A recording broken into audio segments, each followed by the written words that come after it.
Number 1. Derek Chauvin.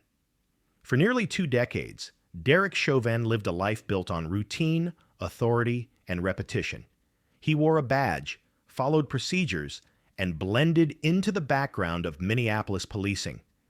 To neighbors and co-workers, he was quiet, reserved, and unremarkable. There was nothing about his resume that suggested his name would one day be recognized across the world. Chauvin joined the Minneapolis Police Department in 2001. Records show he worked mostly in patrol and training roles, logging thousands of hours on the street. He had commendations, but also multiple complaints, none of which resulted in criminal discipline. To supervisors, he was experienced. To the public, he was invisible. And for years, that invisibility protected him. But behind the routine were cracks that few paid attention to.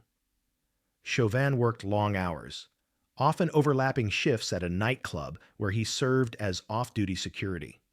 He operated in neighborhoods already tense with mistrust toward law enforcement.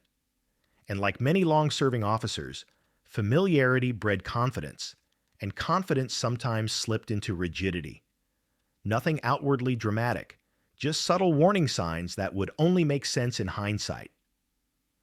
On May 25, 2020, Chauvin responded to what police categorized as a low-level call. A store clerk had reported a suspected counterfeit $20 bill. The situation was routine, calm, and nonviolent. The man officers encountered, George Floyd, was cooperative at first, confused, and visibly anxious. Body camera footage later showed no weapons, no attempt to flee, and no physical threat. As the interaction progressed, tension rose quickly. Floyd was handcuffed and brought to the ground. Chauvin positioned his knee on Floyd's neck, while other officers assisted in restraining him. What followed unfolded in real time, in public, and on camera. Minutes passed. Bystanders gathered. Voices grew louder. Someone began recording. Floyd repeatedly said he could not breathe. Officers were warned that something was wrong. Still, the restraint continued. Even as Floyd stopped speaking, even as his body went still, Chauvin remained in position. At approximately 9 minutes and 29 seconds, paramedics arrived. Floyd had no pulse. He was pronounced dead shortly afterward. Within hours, the video began spreading online. By the next day, it was everywhere. The footage triggered protests across Minneapolis, then across the United States, and eventually across the globe. Streets filled with demonstrators. Police stations were fortified. Curfews were declared. What began as a single arrest became a national crisis almost overnight. 4 days later, Chauvin was arrested. At first, he was charged with third-degree murder and second-degree manslaughter. As public pressure mounted and prosecutors reviewed additional evidence, a more serious charge was added: second-degree unintentional murder. The central question became simple but heavy. Did Chauvin's actions directly cause Floyd's death? And if so, did they cross the line from misconduct into criminal responsibility? The trial began in March 2021 under unprecedented scrutiny. Jurors were selected anonymously. The courthouse was secured. Outside, Minneapolis prepared for unrest regardless of the outcome. Prosecutors built their case around a single, unavoidable piece of evidence: the video.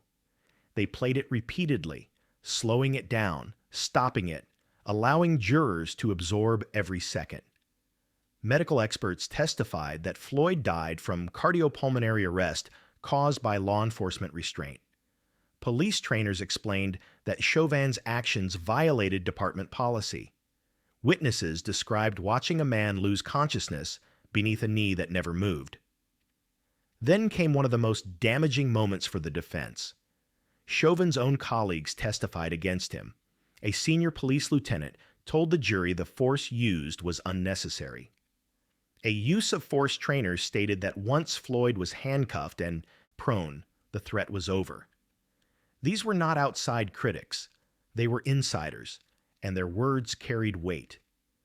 The defense argued that Floyd's death was caused by underlying health conditions and substances in his system, not Chauvin's knee. They claimed Chauvin was following training and making decisions under stress, but each argument ran into the same obstacle: the footage and the time. 9 minutes. On April 20th, 2021, after just over 10 hours of deliberation, the jury returned its verdict: guilty on all counts. Second-degree murder, third-degree murder, second-degree manslaughter. The courtroom remained silent as the verdict was read. Outside, reactions erupted across the country. For many, it was accountability rarely seen. For others, it was proof that public pressure could shape justice. Either way, the outcome was undeniable. In June 2021, Chauvin was sentenced to 22.5 years in prison, an upward departure from sentencing guidelines. The judge cited abuse of authority, cruelty, and the presence of children during the incident. Later, Chauvin pleaded guilty to federal civil rights charges, ensuring additional time behind bars. Today, Derek Chauvin is incarcerated, his badge long gone, his name permanently tied to one of the most consequential criminal cases of the 21st century. A routine call ended a life, reshaped policing debates worldwide, and left a permanent mark on history. Number 2. R. Kelly. At the peak of his career, R. Kelly was untouchable. His voice dominated radio for decades.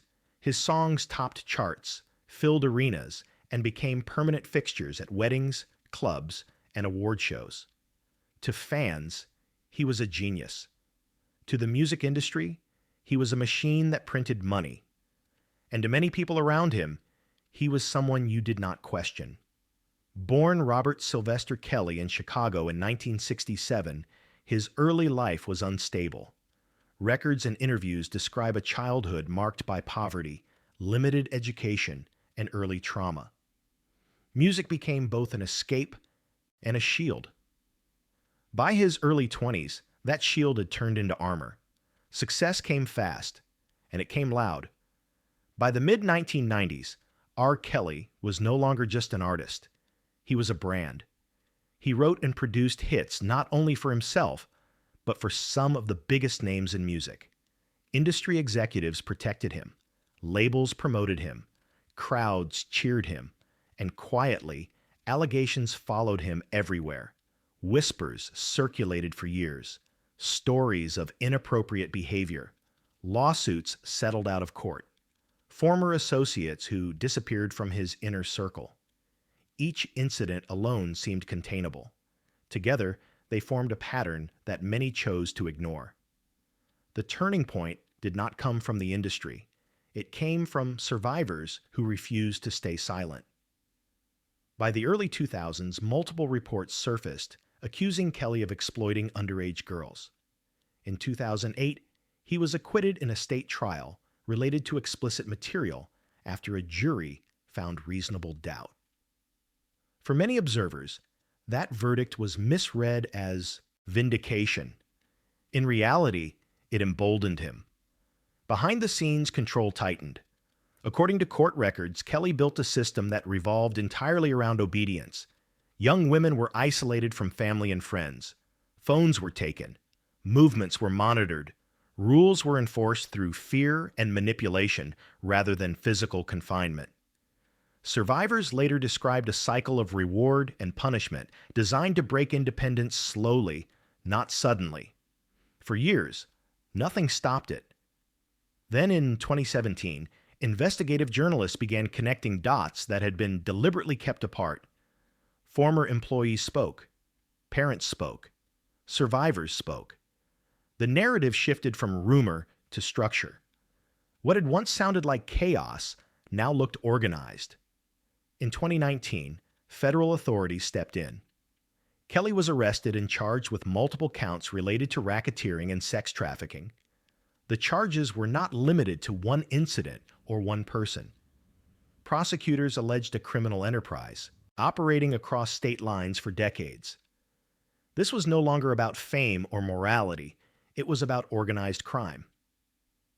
The trial began in August 2021 in federal court in Brooklyn.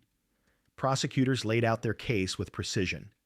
They described a hierarchy with Kelly at the center, surrounded by managers, drivers, assistants, and associates who helped recruit, transport, and control victims.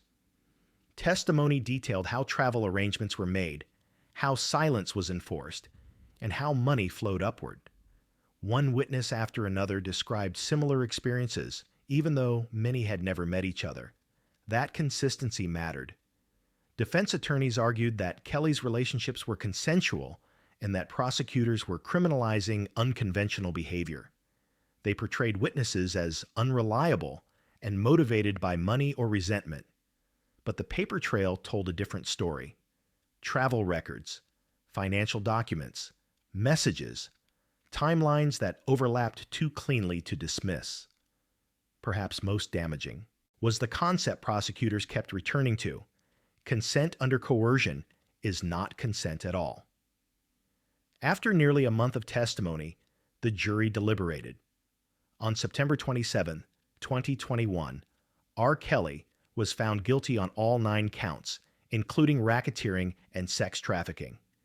The verdict marked one of the most significant convictions of a powerful entertainment figure in modern history. But the legal consequences were not finished. In 2022, Kelly faced additional federal charges in Chicago related to child exploitation. Once again, evidence mounted. Once again, the verdict went against him. In June 2022, he was sentenced to 30 years in federal prison. At sentencing, the judge described the harm as deliberate, sustained, and calculated. The fame that once protected Kelly now served as proof of how much power he had abused. Survivors addressed the court, some for the first time without fear of retaliation. Their words were steady, measured, and final. Today, R. Kelly remains incarcerated, his music largely removed from public celebration, his legacy dismantled piece by piece. The industry that once shielded him has been forced to confront its own silence. Contracts were rewritten, labels distanced themselves, and a long overdue conversation about accountability gained momentum. For decades, his success drowned out the warning signs. When the noise finally stopped, what remained was not a fallen star, but a criminal record built slowly over time. Number 3. Ghislaine Maxwell. For years, Ghislaine Maxwell lived in rooms most people never enter. Private jets, waterfront mansions, dinner tables filled with royalty, politicians, and billionaires. She spoke with a polished accent, moved comfortably through elite circles, and was often described as charming, intelligent, and indispensable. To outsiders, she was a connector. To insiders, she was trusted. Very few people saw her as dangerous. Maxwell was born in 1961 into immense privilege. Her father, Robert Maxwell, was a powerful media tycoon with global influence. She grew up between England, Europe, and the United States, educated at elite schools, and surrounded by wealth from a young age. Confidence came naturally. So did access. When her father died suddenly in 1991, his empire collapsed in scandal. Ghislaine relocated permanently to the United States soon after. That move would quietly change everything. In New York, she met financier Jeffrey Epstein. Their relationship quickly became inseparable. Epstein provided money, homes, and private travel. Maxwell provided social legitimacy, introductions, and organization. To many observers, she appeared to be his partner, not just personally, but operationally. Where Epstein was secretive and withdrawn, Maxwell was visible and persuasive. According to later testimony, that contrast was not accidental. As the years passed, Maxwell's role expanded. She wasn't just hosting parties or arranging meetings. Prosecutors would later argue she was recruiting, grooming, and managing underage girls for Epstein. creating a pipeline that operated quietly across multiple states and countries. The warning signs existed early. In the late 1990s and early 2000s, complaints began surfacing about Epstein's behavior. Some reports reached law enforcement. Others were buried through settlements and non-disclosure agreements. Maxwell remained largely untouched by scrutiny, protected by money, lawyers, and distance from direct accusations. Then, in 2008, Epstein reached a controversial plea deal in Florida that allowed him to avoid federal charges. He served limited jail time and registered as a sex offender. To the public, the case seemed closed. To the victims, it was anything but. Behind the scenes, Epstein returned to his lifestyle, and Maxwell stayed close. For nearly a decade, she remained a constant presence at his homes in New York, Palm Beach, and New Mexico. Flight records and witness accounts placed her at key locations during key periods. But still, no charges came. That changed in 2019. Epstein was arrested on federal charges of sex trafficking minors. Suddenly, the spotlight intensified. Journalists revisited old reports. Survivors spoke publicly. Names that had once been whispered now appeared in headlines. Then Epstein died in federal custody in August 2019. His death left a vacuum. Almost immediately, attention shifted to the person many believed had enabled everything. Maxwell disappeared from public view. Her social media accounts went silent. Friends claimed they had no idea where she was. For nearly a year, she remained hidden. In July 2020, federal agents found her at a secluded property in New Hampshire. She was arrested and charged with multiple counts related to sex trafficking minors and conspiracy. Unlike Epstein, she would not be shielded by wealth or death. The case against Maxwell focused on a specific window of time, primarily between 1994 and 2004. Prosecutors alleged she targeted vulnerable girls, gained their trust, and delivered them into Epstein's control. They emphasized structure, not chaos. This was not impulsive behavior. It was organized. The trial began in November 2021 in federal court in New York. From the opening statements, the prosecution framed Maxwell as the gatekeeper. Witnesses described being approached by her directly. She offered mentorship, gifts, or opportunities. What followed, according to testimony, was exploitation disguised as normalcy. The language used in court was careful, PG safe, controlled, but the implications were unmistakable. Survivors testified about how Maxwell normalized inappropriate behavior, coached them on what to say, and discouraged them from speaking out. Several described being minors at the time. Each account overlapped in structure, even when details differed.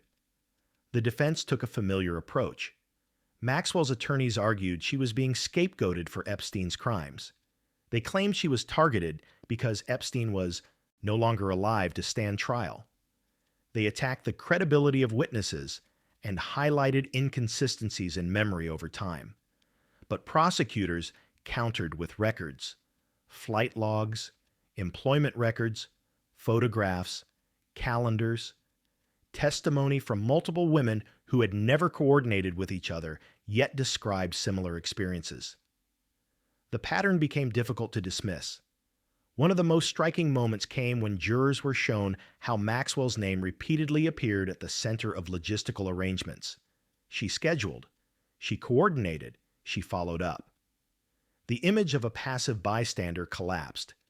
After weeks of testimony, the jury deliberated. On December 29, 2021, Ghislaine Maxwell was found guilty on 5 of 6 counts, including conspiracy to entice minors and transporting minors for illegal activity. The courtroom was tense as the verdict was read. Maxwell showed little reaction.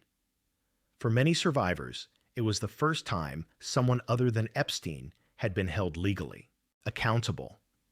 In June 2022, Maxwell was sentenced to 20 years in federal prison.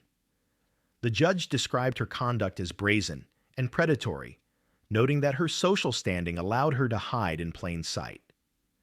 Today, Maxwell is incarcerated in a federal facility, far removed from the world of luxury she once navigated effortlessly. Appeals continue, but the core outcome stands. Her conviction closed one chapter of a case that exposed how power and access can conceal abuse for decades. The fallout extended beyond one person. Institutions faced questions. Networks unraveled. Silence was no longer an option. Number 4. Josh Duggar. For years, Josh Duggar was presented as a symbol of discipline, faith, and moral certainty. He grew up on television, the eldest son in a family made famous for its strict values and carefully managed image. Viewers saw a smiling husband, a father of many children, and a spokesperson for traditional beliefs. To supporters, he represented stability. To critics, he represented hypocrisy. But few imagined how far that contradiction would go. Born in 1988 in Arkansas, Josh Duggar was raised in an environment built on rules, hierarchy, and obedience. As the firstborn son, expectations were high. He was groomed for leadership, encouraged to speak publicly, and placed in roles of responsibility early. When his family's reality show gained national attention, Josh became one of its most visible faces. By his 20s, he was no longer just a TV personality. He worked in political advocacy, represented conservative organizations, and spoke frequently about family values. His public reputation was clean, deliberate, and tightly controlled. Behind the scenes, however, there were fractures. In 2015, reports surfaced revealing that Josh had admitted years earlier to inappropriate conduct involving minors while he was a teenager. The family framed it as a resolved issue from the past, handled internally and forgiven. The scandal temporarily removed him from public life, but it did not result in criminal charges at the time. After a period of silence, Josh returned to relative obscurity. He married, had children, and avoided the spotlight. To some, the story appeared finished. It was not. On November 8, 2019, federal agents executed a search warrant at a used car dealership in Springdale, Arkansas, where Josh worked. The operation was quiet. No arrest was made that day. No public explanation followed. But something had already shifted. According to court records, investigators were tracking online activity connected to explicit illegal material involving minors. That activity was traced to a computer at the dealership. What made the case stand out was not just the content, but the technical steps taken to conceal it. The computer in question had a partitioned operating system. One side appeared normal, the other hidden, allowed access to peer-to-peer networks commonly monitored by federal agents. This was not accidental exposure. Prosecutors would later argue it showed deliberate intent. Nearly 2 years passed before charges were filed. In April 2021, Josh Duggar was arrested and charged with receiving and possessing child sexual abuse material under federal law. He pleaded not guilty. The case immediately drew national attention, not because the charges were unprecedented, but because of who he was. A man whose public identity revolved around morality now faced some of the most serious federal charges possible. The trial began in November 2021. Prosecutors focused on digital evidence. They explained how investigators tracked illegal files shared online, how IP addresses were identified, and how timestamps placed the activity squarely during hours when Josh was present at the dealership. Experts testified about the complexity of the setup, emphasizing that it required knowledge and intention. One moment stood out.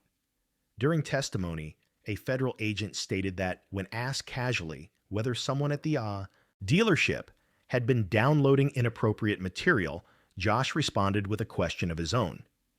He asked if it was related to certain known federal investigations, revealing an awareness that prosecutors argued was telling.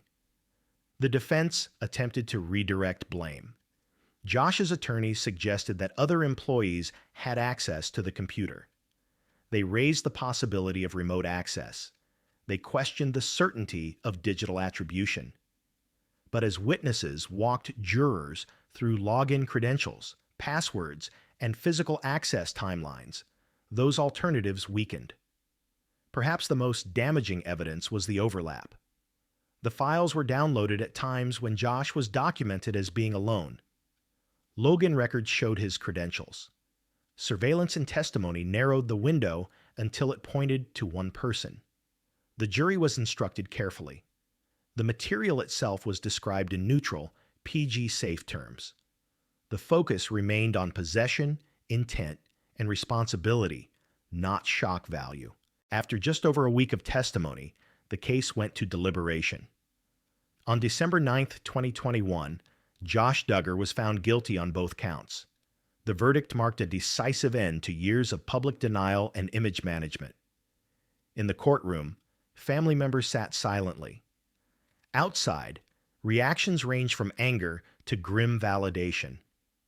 In May 2022, Josh was sentenced to more than 12 years in federal prison, followed by supervised release. The judge cited the seriousness of the offense and the need for deterrence. At sentencing, the court rejected arguments for leniency based on family circumstances or past notoriety. Today, Josh Duggar is incarcerated in federal custody. His television career is over. The show that once made his family famous was canceled. The carefully curated image collapsed completely, replaced by court records and a permanent conviction. The aftermath extended beyond one individual. It forced public conversations about accountability within insulated communities, about how image can shield behavior, and about the consequences of handling serious issues privately rather than legally. What once looked like a closed chapter in 2015 turned out to be a warning sign, not a resolution, and in the end, it was not fame that protected him, but evidence that finally exposed him. Number 5. Travis McMichael. Before his name became known nationwide, Travis McMichael lived a life defined by familiarity and inherited authority. He grew up in Brunswick, Georgia, in a household closely tied to law enforcement. His father, Gregory McMichael, was a former police officer and investigator for the local district attorney's office. In that environment, policing was not just a profession, it was an identity. Friends and neighbors described Travis as outdoorsy, physically fit, and assertive. He had worked various jobs, struggled with consistency, and often leaned on his father's reputation within the community. Nothing about his life suggested fame or scrutiny. He existed in a small social orbit where assumptions went largely unchallenged. That background mattered more than anyone realized. By early 2020, coastal Georgia was tense. Reports of neighborhood thefts circulated frequently, often amplified through social media and word of mouth rather than confirmed police data. Suspicion lingered in the air, and in certain neighborhoods, it hardened into vigilance. People talked about protecting property, about watching strangers, about taking matters into their own hands. On February 23, 2020, those attitudes collided with irreversible consequences. That afternoon, Ahmaud Arbery, a 25-year-old black man, went out for a jog. He ran through a residential neighborhood near Satilla Shores, an area where construction was ongoing at an unfinished home. Arbery was unarmed. Surveillance footage later showed him briefly entering the open structure, then leaving moments later. Nothing was taken. No damage was reported, but someone saw him. Travis McMichael and his father noticed Arbery running and assumed he matched the description of a suspected burglar, despite no confirmed crime having occurred that day. Instead of calling police and observing from a distance, they armed themselves. Travis grabbed a shotgun. His father took a handgun. They got into a pickup truck and began following Arbery. That decision set everything in motion. As they pursued him, they called a neighbor, William "Roddy" Bryan, who joined in with his own vehicle. Now 3 men were involved, 2 armed, attempting to cut off a jogger on a public road. According to testimony, the trucks boxed Arbery in, forcing him to change direction repeatedly. For several minutes, the chase continued. At one point, Travis McMichael exited his vehicle and stood in the road with the shotgun. Arbery approached, attempting to run past him. What happened next lasted seconds, but would be examined for years. A struggle occurred. Gunshots were fired. Ahmaud Arbery died at the scene. For more than 2 months, no arrests were made. That delay became as significant as the shooting itself. Gregory McMichael's previous work with the district attorney's office raised immediate concerns about conflicts of interest. Local prosecutors recused themselves. Meanwhile, the men involved remained free. The case might have faded into obscurity if not for one crucial piece of evidence. In May 2020, video recorded by William Bryan during the confrontation was leaked online. The footage spread rapidly, sparking outrage. For the first time, the public could see the chase, the positioning of the vehicles, and the final moments before Arbery's death. The narrative changed overnight. Within days, the Georgia Bureau of Investigation took over. Travis McMichael, Gregory McMichael, and William Bryan were arrested and charged with murder and aggravated assault. What had been framed initially as a citizen's arrest was now treated as a homicide. The legal battle that followed centered on justification. The defense argued that the men believed Arbery was a criminal suspect and that they were attempting a lawful citizen's arrest under Georgia law at the time. They claimed Travis fired his weapon in self-defense during a struggle. Prosecutors dismantled that argument piece by piece. They pointed out that no crime had been committed in their presence. That suspicion alone did not authorize pursuit or detention. That Arbery posed no threat until he was chased, cornered, and confronted by armed men. And most importantly, that self-defense cannot be claimed by those who initiate a violent confrontation. The trial began in October 2021. From the start, the courtroom atmosphere was tense. Jury selection itself became contentious, with prosecutors later arguing that black jurors had been disproportionately excluded. The judge allowed the case to proceed, but concerns about racial bias lingered in the background of every argument. Witness testimony was methodical. Investigators walked jurors through timelines, distances, and video frames. Medical examiners confirmed that Arbery died from gunshot wounds inflicted at close range. Experts explained how pursuit escalates stress responses and limits options for escape. Then came the video. Jurors watched it repeatedly. They saw the trucks, the narrowing space, Arbery veering left and right, Travis McMichael stepping into the road with a firearm, the moment of contact, the shots. Each viewing stripped away speculation. Travis McMichael took the stand in his own defense, describing fear and split-second decision-making. He claimed he never intended to kill Arbery, only to detain him until police arrived. But under cross-examination, prosecutors highlighted contradictions between his testimony and the physical evidence. Why not call police and wait? Why pursue with weapons? Why block his path? The answers never fully aligned. On November 24, 2021, after roughly 10 hours of deliberation, the jury reached its verdict. Travis McMichael was found guilty of malice murder, felony murder, aggravated assault, and other charges. His father and William Bryan were also convicted. The courtroom was silent as the verdicts were read. In January 2022, Travis McMichael was sentenced to life in prison without the possibility of parole.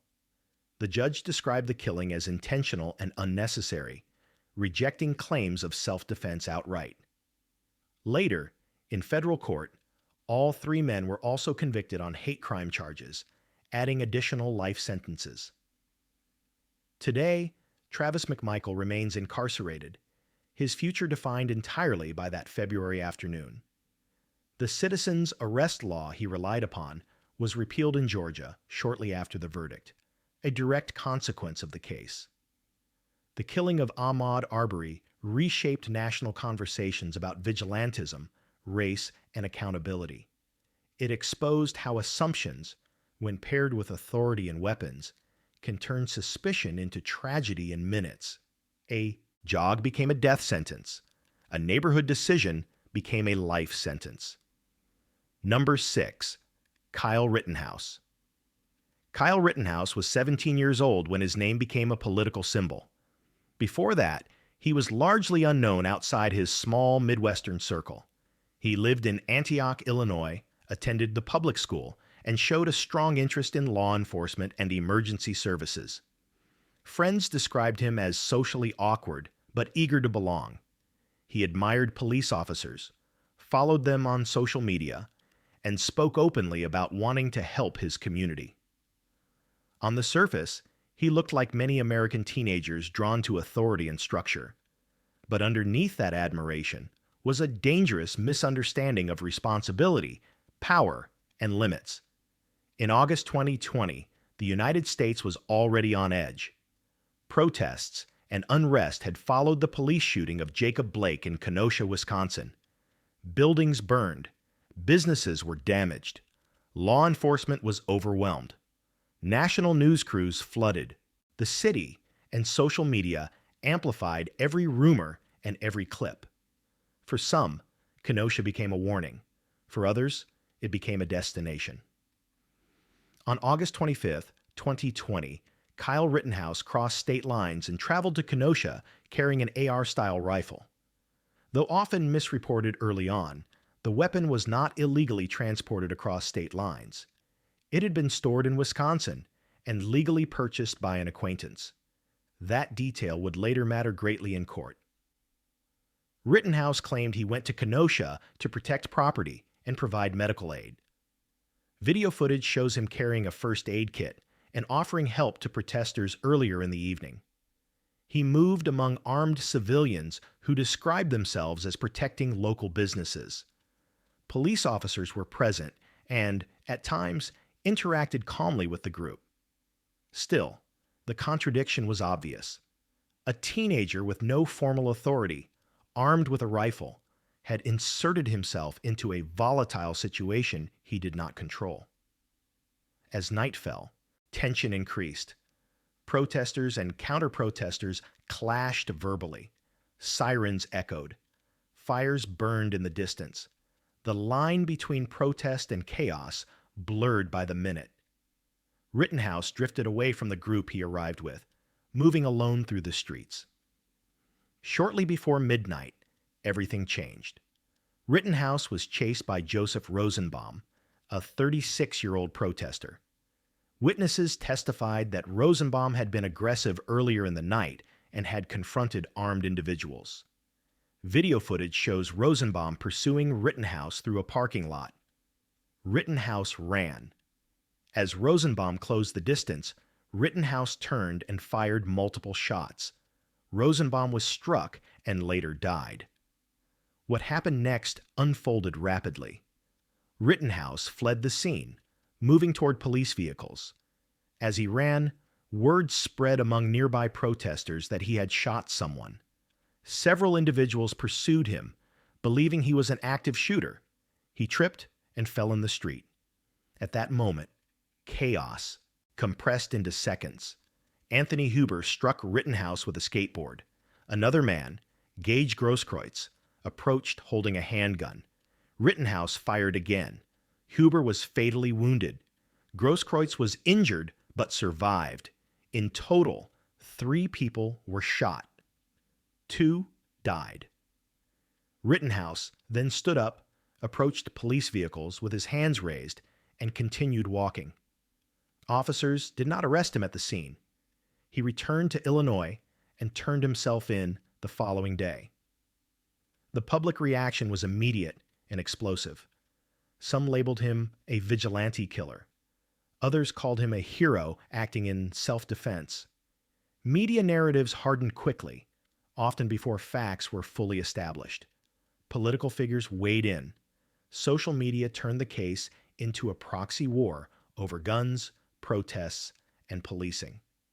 Charges followed. Kyle Rittenhouse was charged with multiple counts, including intentional homicide, reckless homicide, and weapons violations. If convicted on the most serious charges, he faced life in prison. The trial began in November 2021. From the start, the courtroom was tightly controlled. The judge limited language used to describe the individuals shot, banning terms like victims, while allowing rioters and looters under certain circumstances. That decision alone fueled controversy. Prosecutors argued that Rittenhouse provoked the violence by inserting himself into a dangerous situation while armed. They claimed he acted recklessly and that his presence escalated tensions. They focused heavily on the idea that he should not have been there at all. The defense took a narrower approach. They argued self-defense, moment by moment. Their strategy was not to justify Rittenhouse's decision to attend the protest, but to isolate each shooting incident. They emphasized video evidence showing Rittenhouse being chased, cornered, struck, and threatened. Under Wisconsin law, they argued, self-defense applies if a person reasonably fears imminent harm. Video footage became the centerpiece of the trial. Jurors watched drone footage, street-level recordings, and slowed-down clips frame by frame. They examined the distance between individuals, the timing of shots, the positions of hands and weapons. Every second was dissected. One pivotal moment came during Grosskreuz's testimony. Under cross-examination, Grosskreutz admitted that he was holding a handgun and that Rittenhouse fired only after the gun was pointed toward him. That admission undercut a key part of the prosecution's narrative. Another critical issue involved the rifle itself. Prosecutors charged Rittenhouse with illegal possession of a dangerous weapon due to his age. However, Wisconsin law contained a technical exception related to barrel length. The judge ultimately dismissed the charge mid-trial, ruling that the statute did not apply in this case. That decision narrowed the jury's focus even further. The question was no longer about legality of possession. It was about self-defense. After weeks of testimony, the case went to the jury. Deliberations lasted approximately 26 hours over 4 days.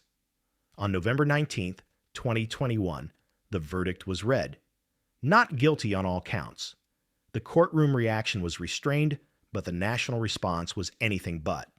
Celebrations erupted in some circles. Outrage exploded in others. Once again, protests filled streets. Political leaders issued statements. The case was instantly framed as a verdict on America itself.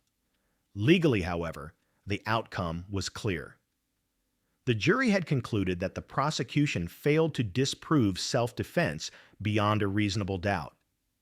Kyle Rittenhouse walked free. In the aftermath, Rittenhouse became a public figure, whether he wanted it or not. He gave interviews. He appeared at political events. Civil lawsuits followed, some dismissed, others settled. He faced threats and received support in equal measure. The broader consequences extended far beyond one defendant. The case exposed how quickly misinformation can shape public opinion. It highlighted the power of video evidence in modern trials, and it forced a reckoning with uncomfortable questions about armed civilians, protest environments, and the limits of lawful self-defense. Today, Kyle Rittenhouse remains legally acquitted but permanently marked.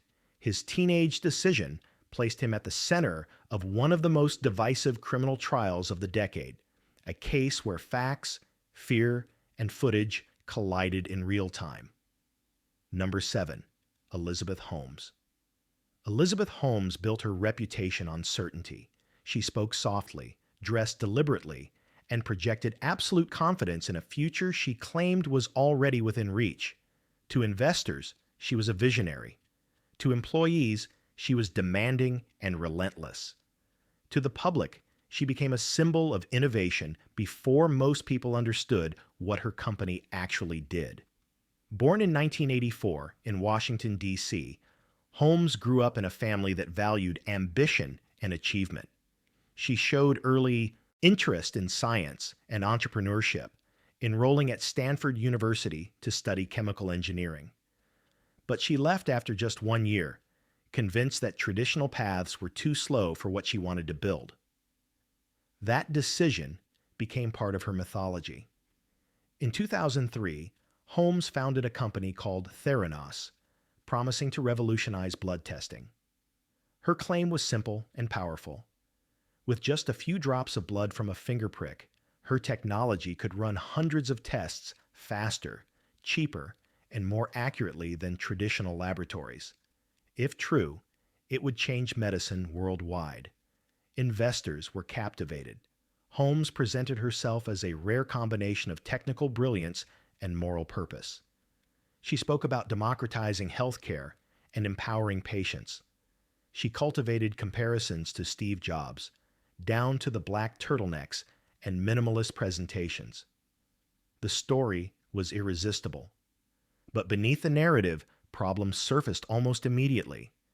Theranos' technology struggled to work as advertised.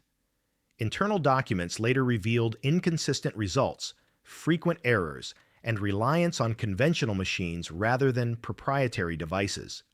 Employees raised concerns. Engineers flagged limitations. Scientists questioned feasibility. Those voices were not rewarded. According to court testimony, employees who pushed back were marginalized or fired. Strict secrecy agreements were enforced. Departments were siloed so workers could not see the full picture. Fear replaced collaboration. Doubt was treated as disloyalty. Still, the illusion held. By the early 2010s, Theranos was valued at nearly $9 billion. Its board included former secretaries of state, military leaders, and influential executives, many with no medical background. Major pharmacy chains announced partnerships. Media profiles praised Holmes as the youngest self-made female billionaire in America. Almost no one asked for proof.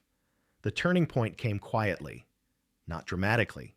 In 2015, investigative reporting began to peel back the layers. Journalists spoke to former employees and medical experts.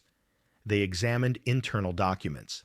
They asked simple questions about validation, accuracy, and regulatory oversight. The answers did not line up. One report revealed that Theranos' flagship machines were rarely used for real patient testing. Instead, samples were often diluted and run on traditional equipment, undermining the company's core claims. Accuracy rates were inconsistent. Some results could have caused real harm if acted upon. The story spread. Regulators stepped in. Inspections followed. Partnerships dissolved. Theranos' value collapsed almost overnight. By 2018, the company shut down completely. That same year, federal prosecutors charged Elizabeth Holmes with multiple counts of wire fraud and conspiracy. They alleged she knowingly misled investors, doctors, and patients about the capabilities of Theranos' technology. Holmes pleaded not guilty. Her trial began in September 2021 and quickly became one of the most closely watched white-collar cases in years. The courtroom was packed with journalists, analysts, and former employees. Every detail was scrutinized. Prosecutors focused on intent. They argued Holmes knew the technology did not work and chose to lie anyway. They presented emails, internal messages, and testimony showing she was informed repeatedly about failures and inaccuracies. They highlighted presentations where she exaggerated capabilities and demonstrations that relied on pre-recorded results. The defense took a different angle. Holmes's attorneys portrayed her as an overly optimistic founder who believed the failure was temporary. They argued that innovation is messy, that startups exaggerate, and that mistakes are not crimes. They also introduced a deeply personal element, claiming Holmes had been emotionally manipulated and controlled by her former business partner, Sunny Balwani. That argument complicated the narrative. Balwani, Theranos' former president, was himself charged separately. The defense suggested that Holmes lacked autonomy and operated under pressure. Prosecutors pushed back, emphasizing her authority, ownership stake, and final decision-making power. Witness after witness testified. Former employees described a culture of fear. Lab directors explained how results were altered or suppressed. Investors recounted assurances they later learned were false. Patients described receiving alarming test results that were later contradicted by independent labs. The timeline became crucial. Prosecutors walked jurors through specific dates where Holmes made public claims that directly contradicted internal data. They showed how warnings were acknowledged and ignored. The picture that emerged was not confusion, but control. After nearly 4 months of testimony, the case went to the jury. Deliberations were lengthy and careful. On January 3, 2022, the jury returned a mixed verdict. Elizabeth Holmes was found guilty on 4 counts of wire fraud related to defrauding investors. She was acquitted on several other counts, and the jury deadlocked on some charges involving patients. The outcome reflected complexity rather than absolution. In November 2022, Holmes was sentenced to over 11 years in federal prison. The judge cited the scale of the deception and the harm caused, while also acknowledging the nonviolent nature of the crime. She was ordered to pay hundreds of millions in restitution. In 2023, Holmes reported to federal custody. Today she is incarcerated, her company dissolved, her billionaire status erased. Appeals continue, but the core verdict stands. The once celebrated innovator is now permanently associated with one of the largest frauds in Silicon Valley history.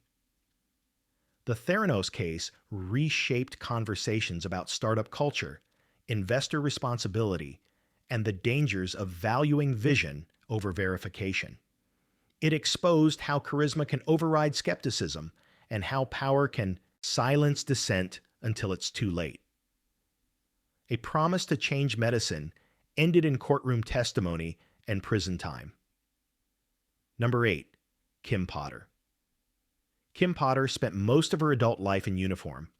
For 26 years, she worked as a police officer in Minnesota, steadily rising through the ranks. She trained younger officers, served as a field training officer, and was widely viewed as experienced and composed. To colleagues, she was cautious and by the book. To the department, she represented institutional knowledge built over decades. There was nothing reckless about her record. Potter joined the Brooklyn Center Police Department in the mid-1990s. Over the years, she handled countless traffic stops, arrests, and volatile situations without serious incident. Training records showed repeated firearms and taser instruction. By 2021, she was a veteran officer, someone expected to bring calm to tense encounters, not create them. That reputation made what happened next so difficult to comprehend. April 11, 2021, Potter was on patrol in Brooklyn Center, a suburb just outside Minneapolis. The city was already under strain. The Derek Chauvin trial was underway only miles away, and tensions between law enforcement and the public were high. Officers were acutely aware that every interaction could be scrutinized. That afternoon, officers conducted a traffic stop after noticing an expired registration tag. The driver was Dante Wright, a 20-year-old man. The stop began as routine. Wright was cooperative. He spoke calmly. There was no indication of violence. Then officers ran his name. A warrant appeared for Wright's arrest related to a previous incident. As officers attempted to take him into custody, Wright became visibly anxious. He pulled away and tried to re-enter his vehicle. The situation escalated quickly, compressing decision-making into seconds. Kim Potter stepped forward to assist. As Wright struggled, Potter drew her weapon. She shouted, "Taser," repeatedly, a verbal cue officers are trained to use before deploying a conducted electrical weapon. She fired once, but it was not a taser. It was her handgun. Dante Wright was struck and drove a short distance before crashing. He died shortly afterward. Almost immediately, Potter realized what had happened. On body camera footage, her voice shifts from command to shock. She repeats that she grabbed the wrong weapon. Her reaction is not triumphant or defensive. It is panicked. She collapses against a police vehicle, repeating that she made a mistake. Within minutes, the gravity of the error was clear. News spread rapidly. Protests erupted in Brooklyn Center that same night. Crowds gathered near the police department. National Guard troops were deployed. The city imposed curfews. Once again, Minnesota found itself at the center of national outrage over policing. Potter resigned from the police force within days. Prosecutors faced a complex question. There was no allegation of intent to kill, no claim of malice. But a man was dead, and the death occurred during an arrest carried out by a trained officer. The legal system had to determine whether a mistake could still be a crime. In May 2021, Kim Potter was charged with first-degree and second-degree manslaughter. The decision to bring charges was controversial. Supporters of Potter argued that tragic accidents, even fatal ones, should not automatically lead to prison. Critics countered that professional responsibility carries consequences, especially when deadly force is involved. The trial began in December 2021. From the outset, the courtroom atmosphere was tense. Jurors were acutely aware of the broader context. The Chauvin verdict had been delivered earlier that year. Public trust was fragile. Every word mattered. Prosecutors framed the case around training and accountability. They emphasized Potter's experience. 26 years on the force, thousands of hours of training, repeated instruction on the placement and feel of tasers versus firearms. They argued that such a mistake was unreasonable for an officer of her background.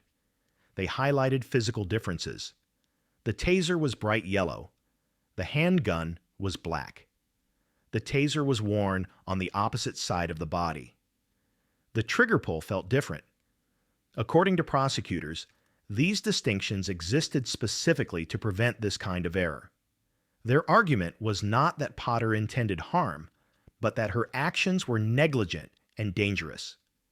The defense told a different story. Potter's attorneys described a high-stress encounter unfolding in seconds. They emphasized Wright's attempt to flee and the risk to officers and bystanders if he escaped in a vehicle. They argued that the human brain under stress can revert to habit, and that Potter made an honest, catastrophic mistake. They called expert witnesses to explain slip and capture errors, where trained individuals unintentionally perform the wrong action despite knowing better. They argued that criminalizing such mistakes would discourage officers from taking decisive action in dangerous situations. Body camera footage became central. Jurors watched the moments leading up to the shot repeatedly. They listened to Potter's warnings. They heard the instant realization afterward. Unlike many use of force cases, there was no dispute about what happened. The only question was how the law should respond. As the trial progressed, small moments carried outsized weight. Prosecutors pointed to Potter's role as a trainer, arguing that she was held to a higher standard. The defense emphasized her immediate remorse, resignation, and lack of any prior violent incidents. Witnesses from the police department testified about policies, weapon placement, and training protocols. Medical experts confirmed the cause of death. The facts were uncontested. The interpretation was everything. After about 30 hours of deliberation spread over several days, the jury reached a verdict. December 23, 2021, Kim Potter was found guilty of both first-degree and second-degree manslaughter. The courtroom reaction was subdued. There was no cheering, no visible celebration. The verdict felt heavy, not triumphant. In February 2022, Potter was sentenced to 2 years in prison, significantly less than the maximum allowed. The judge acknowledged the absence of malicious intent and Potter's decades of service, but emphasized that accountability was necessary. Potter served approximately 16 months before being released on supervised release. Today, Kim Potter is no longer a police officer. Her career ended in a single moment that cannot be undone. The case prompted renewed scrutiny of training methods, weapon placement policies, and the use of tasers during arrests. Many departments reviewed procedures. Some changed equipment layouts. Others re-examined how stress is addressed in training. For the Wright family, the outcome did not bring back their son. For Potter, it marked a permanent turning point from respected veteran to convicted felon. The case exists in an uncomfortable space between accident and responsibility. It forced the legal system to confront whether intent is required for accountability and how much weight experience carries when mistakes turn fatal. One traffic stop became a national reckoning. One split-second error ended 2 lives in different ways. Number 9. Robert Durst. For most of his life, Robert Durst lived behind money, silence, and disbelief. He was the heir to one of New York's most powerful real estate fortunes, born into wealth so vast it insulated him from consequences ordinary people never escape. To the public, he was a reclusive oddity. To investigators, he was a lingering question that never quite went away. Durst was born in 1943 into the Durst family, owners of a massive real estate empire that shaped large parts of Manhattan. His upbringing was cold and distant. Family members later described emotional neglect, control, and an atmosphere where appearances mattered more than truth. As a child, Durst witnessed his mother's death after she fell from the roof of their home, an event that haunted him for the rest of his life. By adulthood, he was wealthy, intelligent, and socially isolated. He attended college, traveled widely, and maintained a low public profile. Unlike many heirs, he showed little interest in expanding the family business. Instead, he drifted, supported by trust funds and legal protection. In 1973, Durst married Kathleen McCormick, a medical student described by friends as ambitious, independent, and increasingly uneasy with her husband's controlling behavior. Their marriage was troubled.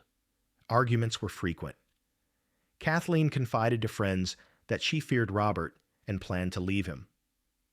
Then, on January 31st, 1982, Kathleen disappeared. Durst claimed he last saw her alive at their home in South Salem, New York, before driving her to a train station. No confirmed sightings followed. Despite friends reporting her missing, law enforcement initially treated the case as a voluntary disappearance. Durst's wealth, influence, and calm demeanor helped stall scrutiny. Kathleen was never found. For years, suspicion hovered around Robert Durst, but no charges were filed. Without a body, without witnesses, and without clear evidence, the case stagnated. To many, it became another cold file quietly collecting dust. But Durst's story did not end there. In 2000, his longtime friend Susan Berman was found dead in her Los Angeles home. She had been shot once in the back of the head. The killing appeared execution style. Investigators quickly noticed something strange. Berman was known to have helped Durst manage public narratives during Kathleen's disappearance years earlier. Even more unsettling was the timing. Just days before Berman's death, police had reopened Kathleen Durst's case and were closing in. Prosecutors would later argue that Berman knew too much and posed a risk. Once again, suspicion pointed toward Robert Durst. Once again, nothing happened. Then came Texas. In 2001, Durst was arrested in Galveston after the body of his neighbor Morris Black was discovered dismembered in the water. Durst admitted to killing Black but claimed self-defense. In a stunning outcome, a Texas jury acquitted him of murder in 2003. Despite admitting to disposing of the body, he walked free. To the public, the verdict was baffling. To investigators, it was a warning. Durst had now been connected to 3 deaths and had avoided conviction each time. He retreated from public view once again, living quietly under assumed names, traveling, and avoiding attention. For years, that strategy worked, until television changed everything. In 2015, HBO released a documentary series titled The Jinx, examining Robert Durst's life and the deaths surrounding him. Durst agreed to participate, believing he could control the narrative as he had for decades. He was wrong. Throughout the series, filmmakers methodically laid out inconsistencies in Durst's stories. They presented evidence long ignored. They revisited Kathleen's disappearance and Susan Berman's murder with fresh eyes. Durst appeared confident, even amused at times, as if untouched by the gravity of it all. Then came the moment that changed everything. Unaware his microphone was still recording, Durst was heard muttering words that would echo around the world. Killed them all, of course. The audio aired in the final episode. Within hours, law enforcement acted. On March 14, 2015, Robert Durst was arrested in New Orleans on charges related to Susan Berman's murder. This time, there would be no quiet exit. He was extradited to California, and prosecutors prepared a case that had been decades in the making. The trial began in March 2020, but was delayed multiple times due to Durst's health issues and the COVID-19 pandemic. At 78 years old, Durst appeared frail, using a wheelchair and medical devices. But prosecutors made clear they would not let age erase accountability. Their case focused on motive and silence. They argued that Susan Berman had acted as Durst's spokesperson during Kathleen's disappearance, telling reporters Kathleen had contacted her after going missing. That statement was later proven false. When investigators reopened the case in 2000, prosecutors claimed Durst feared Berman would expose the truth, so he eliminated the risk. Evidence included handwriting analysis, phone records, travel documents, and testimony showing Durst was in Los Angeles at the time of Berman's death. A letter sent anonymously to police reporting the body contained a spelling error identical to one Durst had made in a separate envelope years earlier. The coincidence was devastating. The defense argued that the case was circumstantial, built on speculation and prejudice created by the documentary. They claimed Durst was being tried by media, not evidence. But the weight of connections, timelines, and inconsistencies overwhelmed those arguments. Durst took the stand in his own defense. Under cross-examination, he contradicted himself repeatedly. He changed details. He deflected. The calm detachment that once protected him now appeared evasive. Jurors watched as a man who had escaped justice for decades finally ran out of explanations. On September 17, 2021, the jury returned its verdict: guilty of first-degree murder. There was no visible reaction from Durst as the decision was read. The silence in the courtroom was heavy. For the first time, one of the country's most elusive suspects had been held fully accountable. In October 2021, Robert Durst was sentenced to life in prison without the possibility of parole. He would not serve it for long. On January 10, 2022, Robert Durst died in custody at the age of 78. His death closed the legal chapter, but not the emotional one. Kathleen McCormick's body was never found. Families waited decades for answers they only partially received. The Durst case exposed how wealth, influence, and time can delay justice, but not always defeat it. A man protected by privilege for 40 years was ultimately undone not by force, but by his own words. A whisper into a microphone finished what decades of investigation could not. Number 10. Nicholas Cruz. Before February 14th, 2018, Nicholas Cruz was already known to authorities, classmates, and educators, not as a mystery, not as invisible, but as a problem no system fully contained. His story is not one of sudden collapse.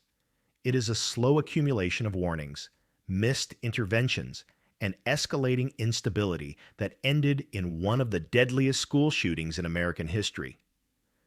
Cruz was born in 1998 in Florida and adopted as an infant.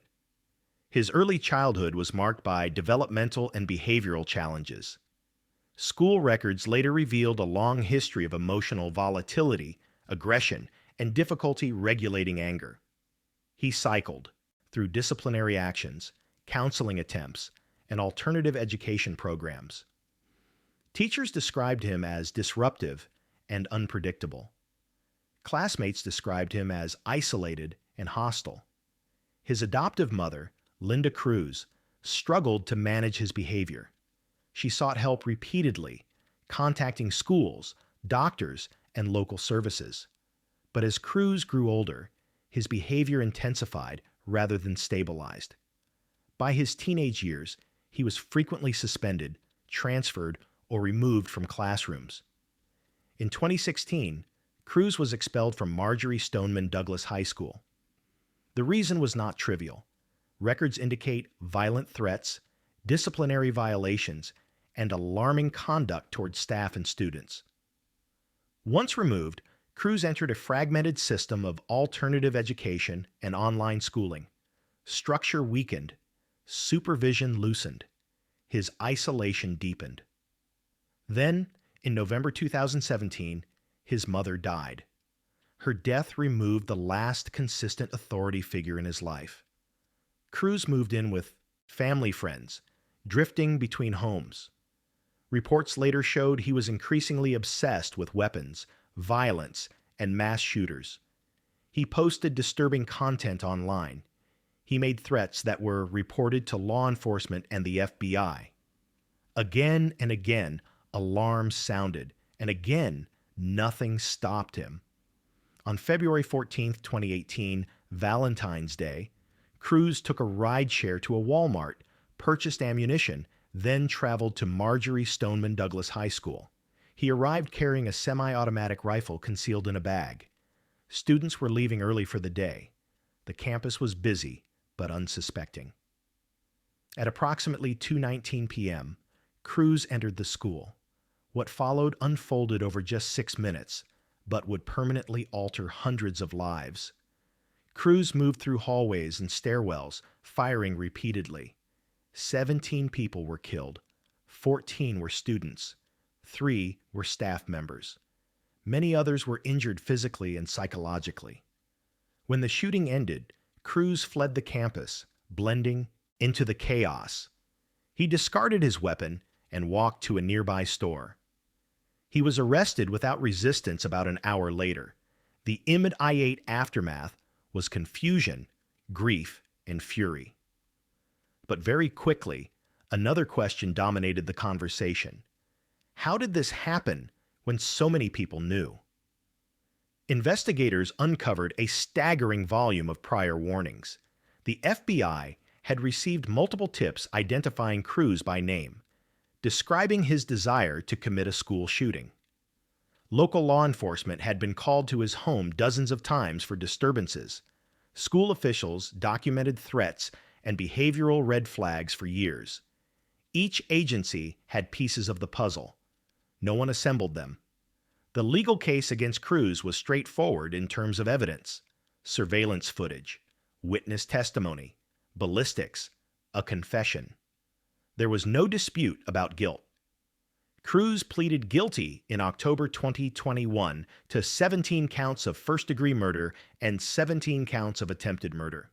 That plea shifted the focus entirely to sentencing. Florida law allowed 2 possible outcomes: death or life without parole. The trial that followed was not about what Cruz did, but why he should live or die. The prosecution argued for the death penalty. They emphasized the scale of the crime, the calculated preparation, and the irreversible harm inflicted. They presented victim impact statements that described futures erased in minutes. They argued that Cruz's actions were cold, deliberate, and deserving of the maximum punishment. The defense took a different approach. They presented Cruz as a profoundly damaged individual shaped by prenatal substance exposure, early developmental issues, neglect, and systemic failure. Expert witnesses testified about brain abnormalities, cognitive impairment, and emotional immaturity. They did not deny responsibility. Instead, they argued diminished capacity and lifelong dysfunction. The courtroom became a battleground between accountability and mitigation. Witness after witness detailed Cruz's upbringing, his mother's struggles, his inability to regulate emotion, his fixation on violence. The defense framed him not as a monster created overnight, but as a foreseeable outcome of prolonged neglect and failure to intervene. The jury deliberated for hours. Under Florida law, a death sentence required a unanimous jury. In October 2022, the jury returned its decision: life in prison without the possibility of parole. The verdict stunned many. Some victims' families were outraged, believing death was the only just outcome. Others felt relief that the case had finally ended without another execution. The judge formally imposed the life sentence, ensuring Cruz would never be released. Nicholas Cruz now spends the rest of his life in Florida State Prison. But the case did not end with sentencing. The Parkland shooting triggered sweeping consequences beyond one courtroom. Florida passed the Marjory Stoneman Douglas High School Public Safety Act, raising the minimum age to purchase firearms, implementing red flag laws, and allocating funding for school security and mental health services. Law enforcement agencies faced scrutiny for missed warnings. The Broward County Sheriff's Office acknowledged failures in response and preparedness. Civil lawsuits followed, policies changed, careers ended. Yet the central question remains unresolved. How did a person flagged repeatedly still reach that hallway with a rifle? The Cruz case is not just about a shooter. It is about fractured systems that operate in isolation, about warnings that lose urgency when repeated too often, about intervention attempts that stop halfway. It is a case where responsibility extends outward, uncomfortable and shared. 17 lives were lost in minutes. The signs were there for years, and the final lesson is not just about punishment, but about prevention that came too late.